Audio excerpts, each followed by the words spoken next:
Hello guys, welcome to study in vlogs. आज हम class 12 chemistry का चैप्टर 5 सरफेस केमिस्ट्री पढ़ने वाले। It is a learning concept, learning based chapter, और आपको बस कॉन्सेप्ट समझ में आ गए तो ये चैप्टर बहुत ईजी है। तो हम स्टार्ट करते हैं। एडजॉर्प्शन। एडजॉर्प्शन क्या होता है? The accumulation of molecular species at the surface rather than in a bulk of a solid or liquid is termed as adsorption. It is a surface phenomena. The concentration of adsorbate increases only at the surface of the adsorbent. Adsorption क्या होता है? जैसे ये container है, ठीक है, तो इसके ऊपर यहाँ पे सरफेस पे जो अगर पार्टिकल्स आके चिपक रहे हैं तो this process is known as adsorption. आप लोगों ने पहले एब्जॉर्प्शन भी पढ़ा होगा। एब्जॉर्प्शन मतलब अगर जो पार्टिकल्स है वो यहाँ पे बल्क में आ जाए, यहाँ पे आके इकट्ठे हो जाए, it is a absorption. Okay, adsorption is a surface phenomena. अब एडजॉर्प्शन के दो कंपोनेंट होते हैं, एडजॉर्बेट और एडजॉर्बेंट। एडजॉर्बेंट वो सब्सटेंस होता है जो एक सरफेस पे आके चिपकता है। जैसे ये एक सरफेस है, सपोज इस पे आके जो भी सब्सटेंस चिपक रहे हैं, these are known as what? Adsorbate. Adsorbate, okay. और जो अपना सरफेस प्रोवाइड करते हैं for a adsorption, these are known as adsorbent. अब डिसॉर्प्शन क्या होता है? It is a process of removing an adsorb surface from a surface on which is adsorb. मतलब जैसे यहाँ पे कोई भी पार्टिकल्स चिपके, ओके, अब हम इन्हें ये चिपक गए, मतलब यहाँ पे आके सरफेस फिनोमेना हो गया और यहाँ पे आके स्टिक हो गए, तो अब हम इन्हें रिमूव कर रहे हैं, जैसे एक एक करके हम इन्हें रिमूव कर रहे हैं ऐसे। So this process is known as desorption, removal of a particles from its adsorb place is known as a desorption.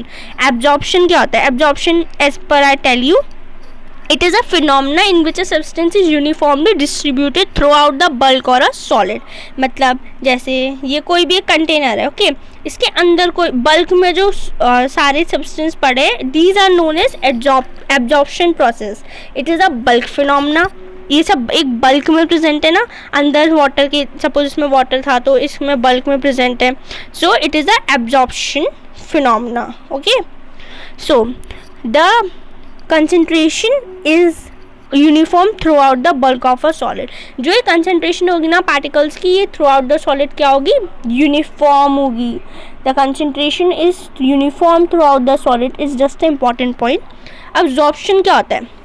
When the absorption and absorption takes place simultaneously. Absorption, it is an important point. It is a process जब आपके adsorption और absorption एक time पे हो रहा है। When adsorption and absorption takes place simultaneously, it is called absorption.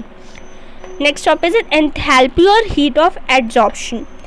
Enthalpy मतलब जितनी हमें हीट रिक्वायर्ड हो रही है एडजॉर्प्शन के लिए, उसे कहते हैं एंथैल्पी और हीट ऑफ एडजॉर्प्शन।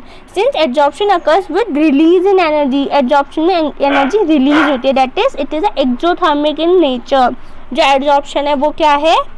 एक्सोथर्मिक है नेचर में, इसमें जो एनर्जी है वो रिलीज होती है। ओके, इतना समझ में आया? The enthalpy change for the adsorption of 1 mole of an adsorbate on the surface adsorbent is called enthalpy or heat of adsorption. It is the important definition. What is the enthalpy or heat of adsorption? The enthalpy change from the adsorption of 1 mole of an adsorbate on the surface of adsorbent, it is called the enthalpy, heat or adsorption. Types of adsorption. There are two types of adsorption: physical adsorption and chemical adsorption. These are two types of adsorption, physical and chemical. Physical adsorption, if the adsorbate is held on the surface of adsorbent by weak van der Waals forces. सबसे पहला difference यही है physical और chemical adsorption का। मैं इसको आपको ना संग में पढ़ाती हूँ। देखिए, एक पॉइंट इसका, एक पॉइंट इसका, तभी आपको रिमेंबर भी रहेगा। जो फिजिकल एडजॉर्प्शन है इसमें वैन डर वाल्स फोर्सेस लगते हैं, इसलिए वीक होता है। और जो केमिकल एडजॉर्प्शन है, जस्ट अ मिनट, हम पहले से हाईलाइट कर लेते हैं that which is a physical adsorption, which is chemical adsorption कौन सा है। ओके, सो हाँ, अब देखिए इसमें weak van der Waals forces होता है फिजिकल एडजॉर्प्शन में। केमिकल एडजॉर्प्शन में it is if the force holding the adsorbate are as strong as in chemical bonds, strong chemical bonds present होते हैं। The adsorption process is known as chemical adsorption और chemisorption. इसको भी फिजियोजॉर्प्शन कहता है। Okay, physical adsorption को हम और क्या कह सकते हैं? फिजिकल एडजॉर्प्शन को फिजियोजॉर्प्शन भी कह सकते हैं। Physio absorption, same as the chemical absorption. Okay.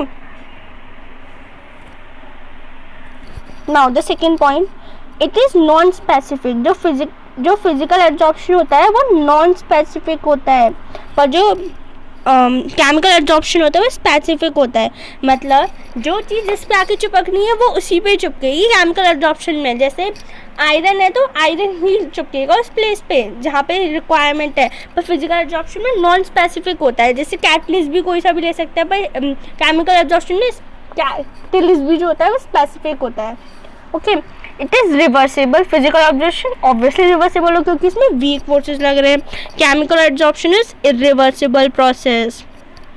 The amount of gas depends upon the nature of gas. That is easily liquefiable gases like NH3, CO2 get absorbed to greater extent like than H2O, HC. Higher the critical temperature of gas, more will be the extent of absorption.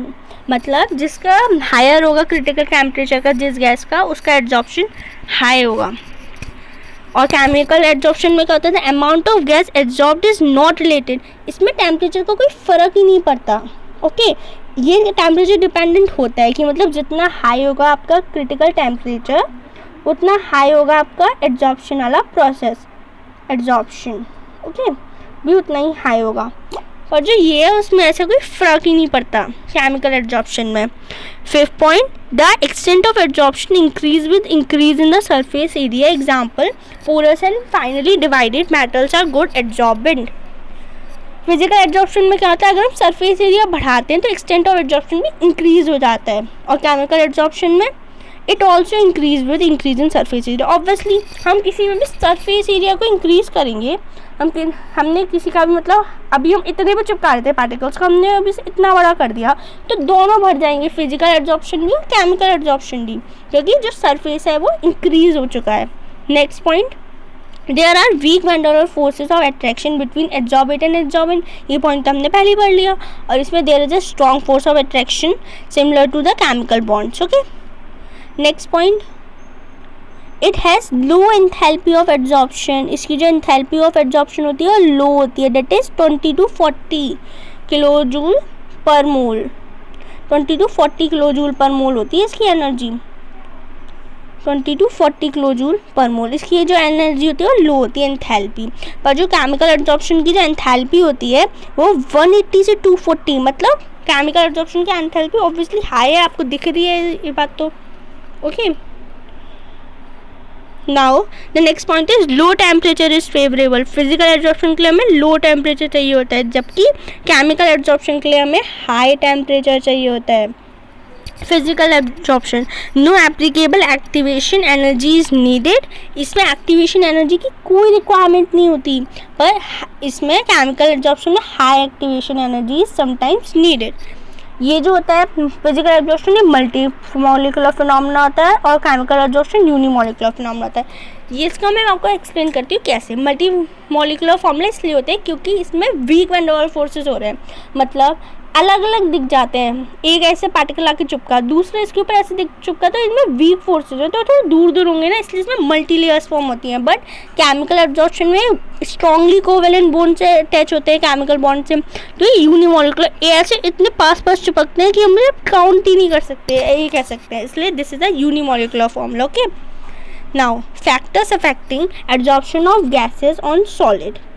बहुत सारे factors affect करते हैं, जैसे nature of absorbent, specific area of the absorbent and the pressure of the gas. These are the some factors which depend.